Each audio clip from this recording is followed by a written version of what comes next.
Bienvenue à cette nouvelle capsule de la série à hauteur d'auteur organisée par la revue internationale PME.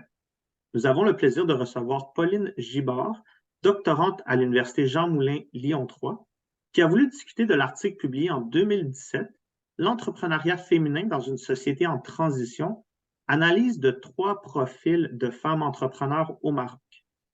Nous avons le privilège d'avoir 3 des 4 autrices. Madame Christina Constantinidis, professeure en entrepreneuriat à l'École des sciences de la gestion de l'UQAM. Madame Manal El Aboubi, professeure à l'Université Mohamed V Rabat au Maroc. Et Madame Annie Cornet, professeure à HEC de l'Université de Liège en Belgique, pour un échange à hauteur d'auteur avec cette doctorante du champ de l'entrepreneuriat. Pauline, je te laisse donc prendre le relais et échanger avec les auteurs de l'article que tu as sélectionné. Bonjour à tous et à toutes. Merci beaucoup pour l'opportunité que vous me donnez aujourd'hui de commenter ce papier. Peut-être pour commencer, je pense que ce qui peut être bien, c'est de vous présenter donc le résumé que j'ai pu faire de votre papier et ensuite vous demander voilà, quelques questions, quelques curiosités que j'ai pu avoir au travers de votre papier. Donc, les pouvoirs publics marocains soutiennent depuis plusieurs années l'entrepreneuriat dans une volonté de développement économique et de solution au chômage persistant. Il assouplit également les lois et réglementations qui régissent la réalité des femmes, bien que subsiste un contexte encore différenciant pour elles. C'est ce contexte que les auteurs, ici présentes, ont souhaité étudier dans leur papier. Au travers de la réalisation de 60 entretiens auprès de 3 populations d'entrepreneurs distinctes, les femmes dirigeant une société commerciale, les femmes inscrites dans une profession libérale en tant qu'indépendantes et les femmes en coopérative, ces auteurs montrent comment ces femmes naviguent dans ce contexte particulier. Ainsi, dans cette société en transition, le devenir des femmes entrepreneurs demeure encore conditionné par des facteurs individuels, familiaux, professionnels, institutionnels ainsi que socioculturels. Elles doivent jongler, entre autres, d'une part, avec des schémas traditionnels, un patriarcat endurci, ainsi qu'un soutien institutionnel inadapté, et de l'autre, avec leurs aspirations d'autonomie et d'émancipation. Ce travail met également en lumière les différentes implications de ces facteurs sur 3 populations de femmes étudiées, illustrant le fait qu'elles ne représentent pas une population homogène. Les conclusions de ce papier sont décisives afin que les pouvoirs publics marocains puissent proposer un soutien adapté aux réalités contextualisées des entrepreneurs par le genre et au sein de celui-ci. Ce papier ici m'a particulièrement interpellée puisqu'il répond parfaitement aux enjeux actuels de contextualisation de l'entrepreneuriat féminin soutenu par de nombreux chercheurs et la présentation détaillée de la position des femmes dans la société marocaine enrichit, à mon sens, particulièrement la compréhension des analyses proposées par les auteurs.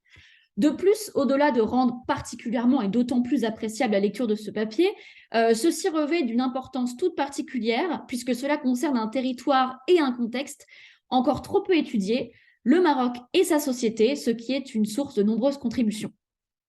Dans le cadre de mon travail doctoral, plus particulièrement, ce papier est une source d'inspiration et contribue tout à fait à mes réflexions puisque j'aspire également à proposer une contextualisation de mon sujet d'étude ancré au sein de mon côté, de l'écosystème de la ville de Lyon en France. Plusieurs questions ont pu émerger de ce papier. Je peux vous poser la première si vous le souhaitez. La première question est d'ordre méthodologique, puisque votre recherche touche à des thématiques pouvant être perçues comme sensibles. Ma question est la suivante. Pouvez-vous donc nous en dire plus sur la collecte de données que vous avez réalisée? Finalement, est-ce que vous avez fait face à des difficultés d'accès à ces femmes entrepreneurs? Comment avez-vous abordé ces thématiques? Et est-ce que vous avez pu ressentir certaines résistances au regard de vos questions?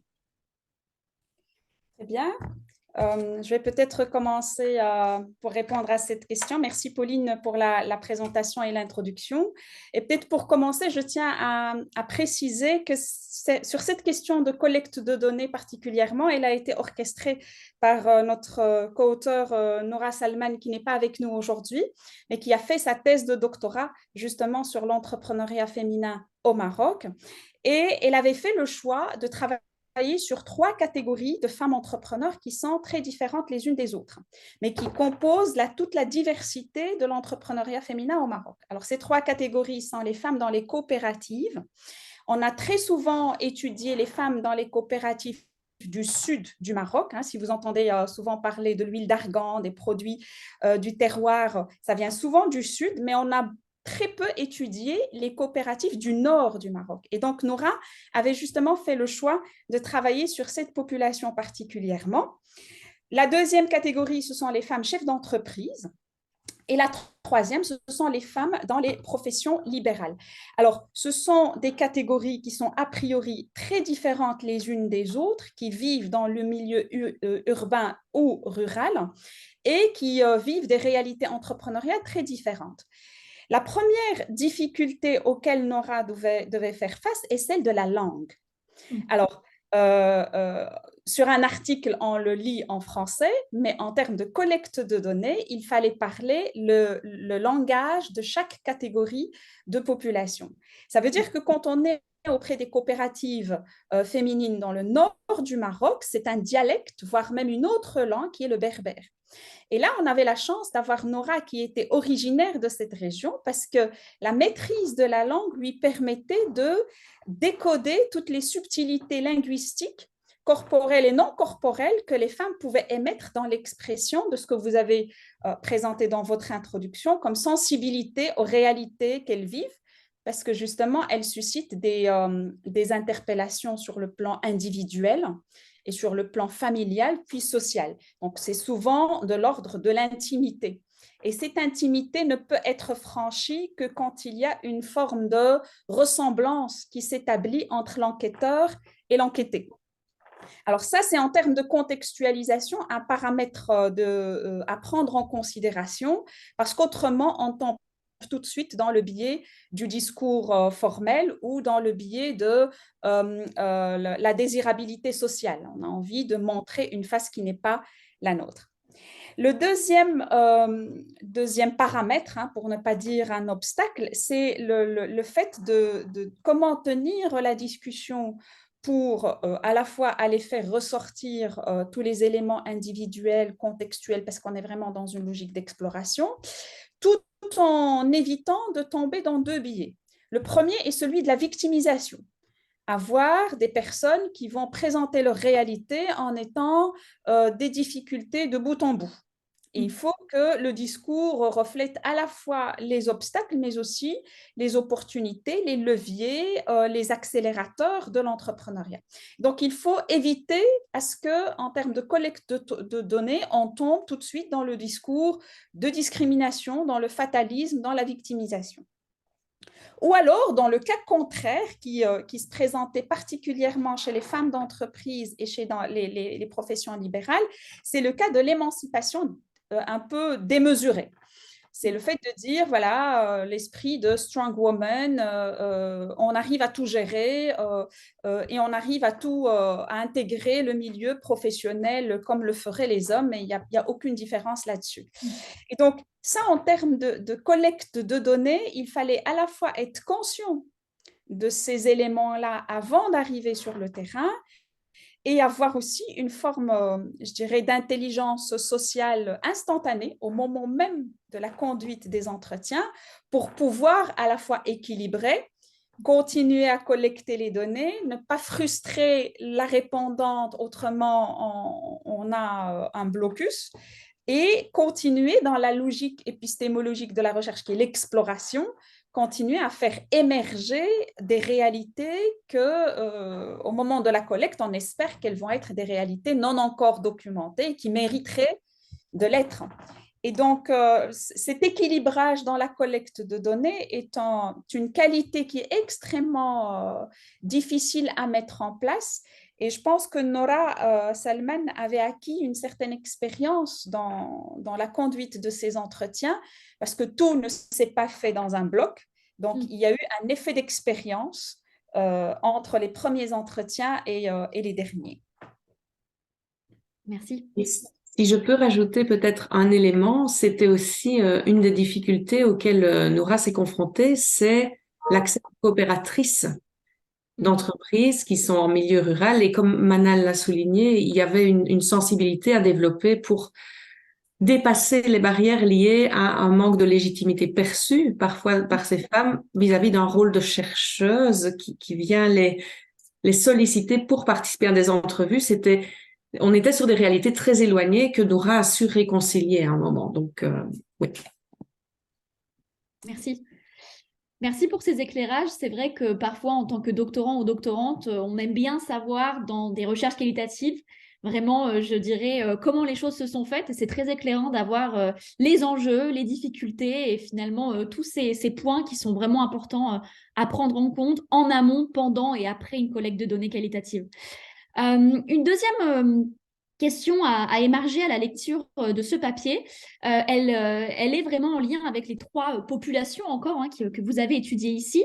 Finalement, est-ce qu'à travers votre collecte de données, vous avez pu percevoir des dynamiques de sororité entre femmes? Et finalement, est-ce que ce contexte contraignant, selon vous, peut pousser donc les femmes à se rassembler ensemble ou à l'inverse peut les isoler, voire créer des tensions finalement entre ces populations, comme vous l'avez montré, qui sont très différentes géographiquement, socialement, culturellement. Est-ce que vous avez pu percevoir certaines de ces dynamiques au travers de votre collecte de données et de son analyse? Alors, si je peux y aller sur cette question-là, l'idée c'est que, comme Manal l'a dit, on est vraiment sur des réalités complexes. Donc, ça va être difficile de généraliser et de vous donner une réponse pour l'ensemble des femmes entrepreneurs.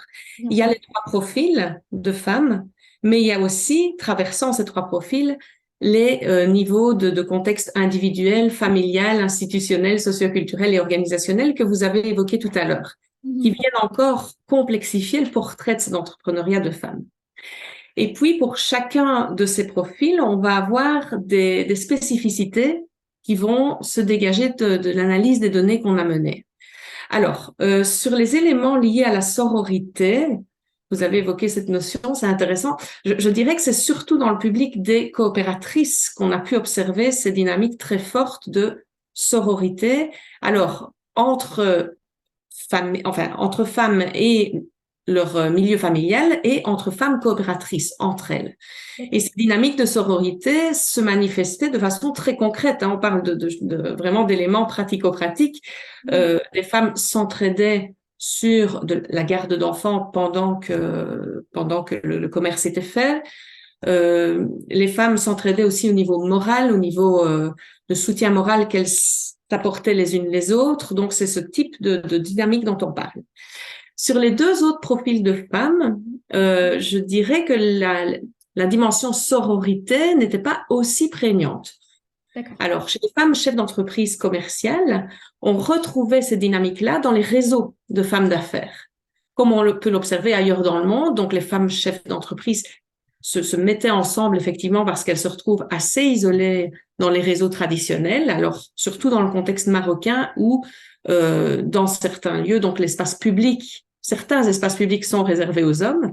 Donc là, elles se rassemblaient entre femmes. Et puis là, on pouvait observer ces dimensions de solidarité, d'entraide mutuelle. Mais dans ce profil de femmes chefs d'entreprise commerciale, on avait aussi des femmes dont les profils familiaux, individuels, socioculturels étaient différents et qui ne pouvaient pas participer à ces réseaux de femmes entrepreneurs. On était exclus d'une manière ou d'une autre, soit parce que leur charge familiale était trop importante, soit pour d'autres raisons. Et là, on retrouvait un isolement beaucoup plus grand, évidemment, dans ce public-là.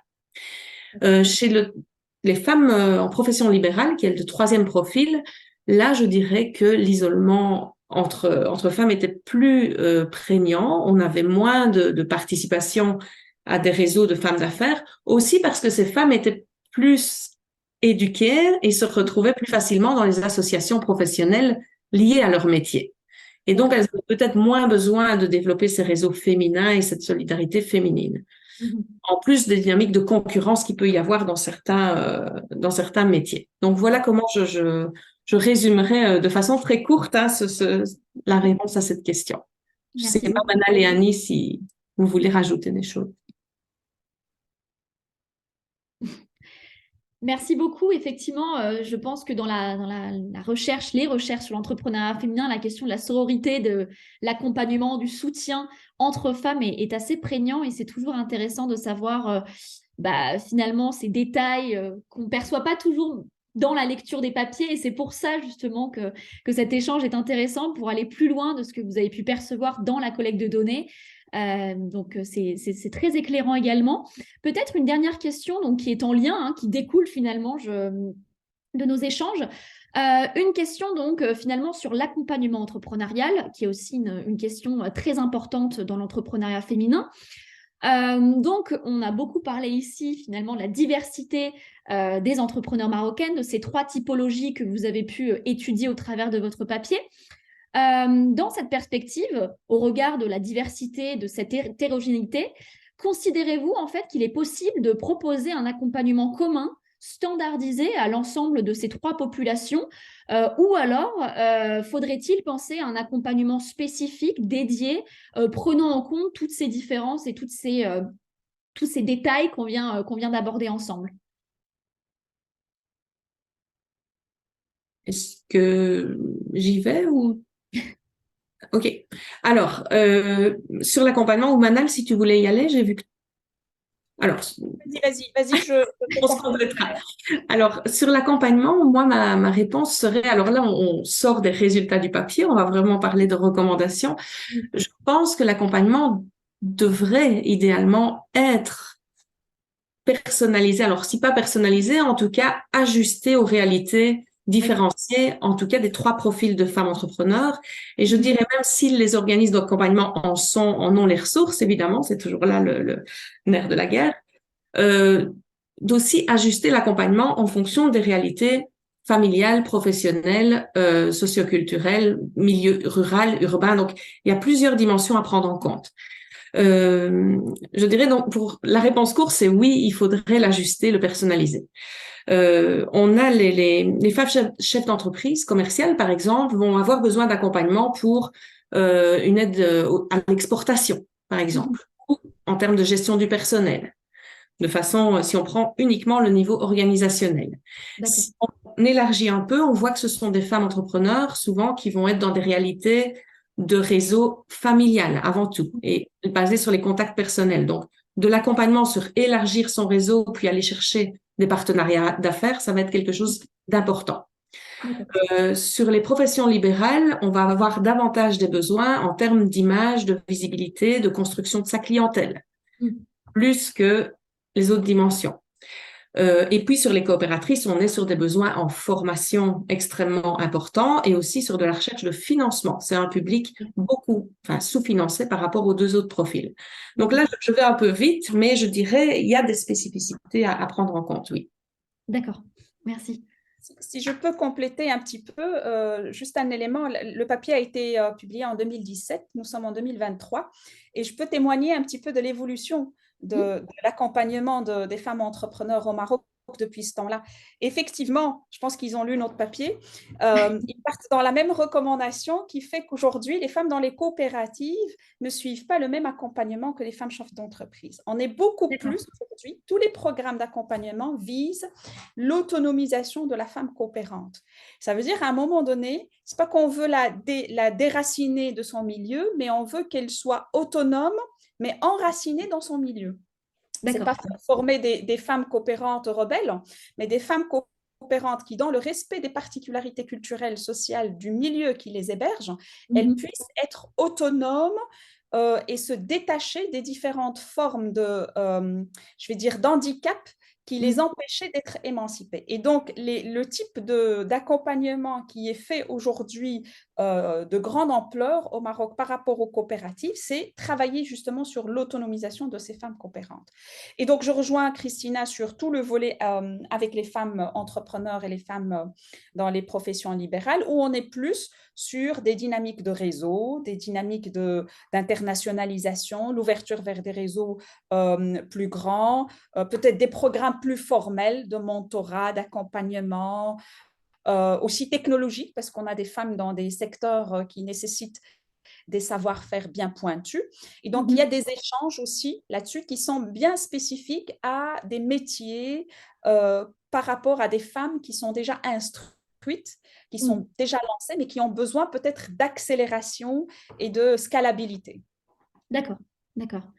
C'est toujours intéressant de voir effectivement que les recommandations d'un papier sont suivies ou du moins vont dans la même perspective. Et merci, merci de nous avoir présenté un état des lieux, je dirais, en 2023 et de savoir en fait qu'on est sur un accompagnement adapté en fonction du profil. Et effectivement, je pense que c'est quelque chose qui est important dans ton contexte, peut-être d'autant plus dans ce contexte marocain que vous avez étudié avec ses particularités, justement, et cette population loin d'être homogène de femmes marocaines entrepreneurs. Merci beaucoup pour cet éclairage. Peut-être un mot pour Annie. Oui, donc moi, je pense qu'une chose qui me paraît importante, c'est de revenir sur l'importance d'intégrer le genre dans l'analyse de l'entrepreneuriat. Je pense que le travail de Noura a clairement montré que les trajectoires de chacune des femmes étaient marquées par la réalité du genre. Ça veut dire par rapport à la place de la femme dans la société marocaine, qui évolue d'ailleurs beaucoup, mais elles étaient marquées malgré tout par les rapports sociaux de sexe et qu'il fallait vraiment pouvoir reconstituer ces parcours en tenant compte justement de comment la position de la femme évoluait au sein de la société marocaine, mais aussi des contraintes qui restaient malgré tout liées aux images et à la position de la femme. Moi, je me rappelle notamment des contraintes qu'elles avaient dans les relations avec les clients. Oui. Je ne sais pas si vous vous souvenez, une des choses qui avait notamment été mise en évidence, c'est qu'elles pouvaient difficilement, par exemple, être dans un scénario où elles organisaient un rendez-vous d'affaires avec un client masculin, parce que ça risquait effectivement de poser un certain nombre de problèmes par rapport à leur environnement social. Et donc, dans pas mal de cas, elles utilisaient notamment des intermédiaires. Et donc là, peut-être que Manal pourrait rajouter un mot sur ce qu'il en est du contexte de la position de la femme au Maroc actuellement. Cela a bien changé depuis le temps de la collecte de données de cet article-là, mais il y a plusieurs vitesses aujourd'hui qu'on pourrait observer au Maroc, avec toujours des stratagèmes développés par les femmes pour contourner certaines contraintes, notamment l'accès à des réseaux masculins, l'accès à des endroits de réseaux ou de rencontres qui doivent être formelles et formalisées. Et donc, il y a toujours ces formes de stratagèmes qui sont intelligemment calculées, faites de telle sorte à ce que les femmes puissent continuer à exercer leur entreprise et ne pas rester freinées par des obstacles qui sont contextuels. Ça, je pense qu'on l'aura toujours, hein, quelle que soit l'évolution qu'on pourrait avoir, il y a toujours des manières de considérer avec intelligence les différents obstacles. Et ça, pour le contexte marocain, c'est bien ancré dans la culture marocaine, où on a très souvent tendance à dire et à lire dans les ouvrages que le pouvoir est centré auprès des hommes et que les femmes ont très peu de pouvoir, alors que dans la réalité, ce n'est pas le cas. Il y a un pouvoir affiché, donné légitimement aux hommes, mais il y a tout un pouvoir de négociation, d'arbitrage qui se fait discrètement et de manière intentionnelle par les femmes qui décident d'une grande partie des aspects de la famille, mais qui accordent le privilège à l'homme de prononcer les décisions. Et donc, cette forme de réalité cachée et de réalité affichée fait partie du contexte marocain. D'ailleurs, dans les études en cross-cultural management, on a cette réalité de communication cachée, de communication codée, etc., qui montre à quel point il est intéressant d'être dans la logique d'exploration et de creuser au-delà des discours et des réalités qu'on pourrait observer de l'extérieur. Merci beaucoup. Bien, je vais prendre un moment en terminant pour vous remercier à toutes et chacune d'avoir participé et contribué à ce riche échange à hauteur d'auteur. On ressent beaucoup votre passion à vous quatre autour de la thématique de l'entrepreneuriat féminin et dans le cas de cet article-ci, du contexte marocain également. Donc, je crois que les auditeurs vont beaucoup apprécier l'écoute et puis l'énergie que vous avez pu communiquer à travers votre interaction. Et une dernière fois, merci encore d'avoir participé à cet échange à hauteur d'auteur. Merci à vous. Merci beaucoup.